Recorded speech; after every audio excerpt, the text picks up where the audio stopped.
அனைவருக்கும் வணக்கம். இந்த காலை வேளையிலே நேற்றிலிருந்து மிகவும் ஆவேசமாக இருந்து கொண்டிருக்கின்றேன்.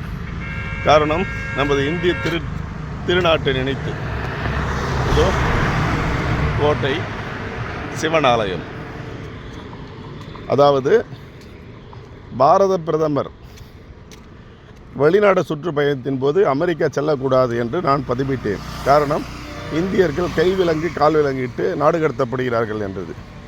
இது தேச துரோக செயல் புரிந்ததினாலவோ அல்லது குற்றவாளிகள் பட்டியலோ அல்லது நாடு கடத்தக்கூடிய அளவுக்கு உளவை பார்த்ததினால் இல்லை, அனுமதி இல்லாமல் வேலை செய்வதனால். சரி, பிரதமர் என் பேச்சை கேட்கவில்லை. சென்று வந்த பிறகு டிம்பர் ஒரு பொது மீட்டிங்கில் சொல்கிறார், இந்தியாவிற்கு நான் ஏன் பணம் தர வேண்டும், நாம் தர இயலாது. இவரை யார் மோடி போய் நமது பாரத பிரதமர் மோடி போய் அவரிடம் பணம் கேட்க சொன்னது? பிச்சை அடிக்கிறாரா இந்திய மக்கள் சார்பாக? எதற்கு இந்த வேலை? நம்ம என்ன வளம் இல்லை இந்த திருநாட்டில்? கவிஞர் பாடியதை போல் சுரங்கங்கள் இல்லையா? ஏற்றுமதி உலக நாடுகளுக்கு ஏற்றுமதி செய்யக்கூடிய அளவுக்கு உணவு உற்பத்தியில் தமிழகம் தலைநிமிர்ந்து நிற்கிறது. தமிழனாக இதை மிகவும் வேதனையாக தெரிவிக்கிறேன். நீங்கள் எங்கள் தமிழ்நாட்டை புறக்கணித்தாலும் பரவாயில்லை. நிதி, அதாவது இந்திய திணிப்புக்கு நான் பேச வரவில்லை. காரணம், இந்திய மொழிதான், வெளிநாட்டு மொழி அல்ல. எனவே அனைவரும் கற்க வேண்டியதில்லை, கட்டாயப்படுத்தக்கூடாது என்பதுதான் தமிழக அரசின் கோட்பாடு. மேலும் இந்த இந்திய அரசாங்கத்தை மிகவும் இந்திய மக்களை தலைகுனிய வைத்த பாரத பிரதமர் மோடியை நான் நிச்சயம் வருத்தத்தோடு தலைவணங்கி தாழ்மையோடு கேட்டுக்கொள்கின்றேன். தயவு கூர்ந்து இனிமேல் நீங்கள் அந்த வெள்ளை பன்னிகள் வசிக்கும் நாடான அமெரிக்காவுக்கு எந்த உதவியோ நீங்கள் கோரக்கூடாது. ஏன்? ஒவ்வொரு மாநிலத்தில் கிடைக்கக்கூடிய பொருள் நம்ம இந்திய மக்கள் உணவு அருந்திவிட்டு மற்ற நாடுகளுக்கு கொடுக்கும் அளவுக்கு உணவு உற்பத்தி, மற்ற கனிம வள உற்பத்தி அனைத்தும் நம்ம நாட்டில் இருக்கிறது.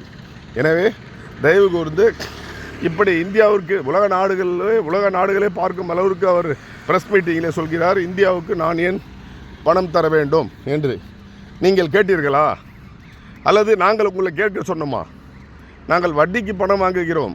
அதைவிட கேவலமான ஒரு வார்த்தை, நாங்கள் உயிர் காக்கும் மருந்துக்கு 12% வரியை கட்டி செலுத்தி கொண்டிருக்கிறோம். அதையெல்லாம் வாங்கி கொண்ட மத்திய அரசு இன்றைக்கு உலக நாடுகளிலே கேவலப்பட்டு தலை கொண்டு நிற்கும் காட்சியை நேற்று டிம்பர் அவர்கள் பேசியதை என் செல்போனிலே படம் பிடித்திருக்கிறேன். இத்துடனும் அதை பதிவிடம் செய்கின்றேன்.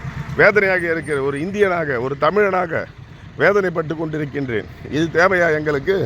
ஒட்டுமொத்த இந்திய மக்களின் தலைகுனி வைத்த உங்களை நான் நிச்சயம் வன்மையாக கண்டிக்கின்றேன். இனி நீங்கள் பதவியில் இருக்கும் வரையில் தயவு கூர்ந்து செல்ல வேண்டாம், அமெரிக்காவுக்கு பயணம் செல்ல வேண்டாம். நீங்கள் உண்மையிலே ஒரு தேசபக்தி இருந்தவரானால் உங்களை முதலிலே அமெரிக்காவுக்கு அனுமதி மறுக்கப்பட்டது. விசா வழங்க மாட்டோம் மோடிக்கு என்றார்கள். அதையெல்லாம் தாண்டி கௌரவத்திற்காக நீங்கள் சென்றீர்கள். எனவே இந்த மோடியினுடைய இந்த அறிக்கையை கேட்ட பிறகு இந்தியில் ஒருவனாக, இந்திய தாய் குடிமகனின் ஒருவனாக நான் இதை வேதனையோடு பதிவிடுகிறேன். இனி நீங்கள் பதவியில் இருக்கும் வரையில் எந்த காரணத்திற்கொண்டும் அமெரிக்காவிடம் உதவியை கேட்பது நிறுத்தி கொள்ளுங்கள். இன்றும் அமெரிக்கா எலாமஸ் என்ற ஒரு வியாபாரி அந்த வெள்ளை பண்ணி அந்த விலங்குகளை இந்தியர்களுக்கு இடும்பொழுது சபாஷ் என்கின்றான். அந்த நாய் எங்கள் திருநாட்டில் இருக்கும் வரியை தான் பெற்றுக்கொண்டு வாழ்ந்துகிறது என்பதை அது புரிந்து கொள்ள வேண்டும். நன்றி, வணக்கம்.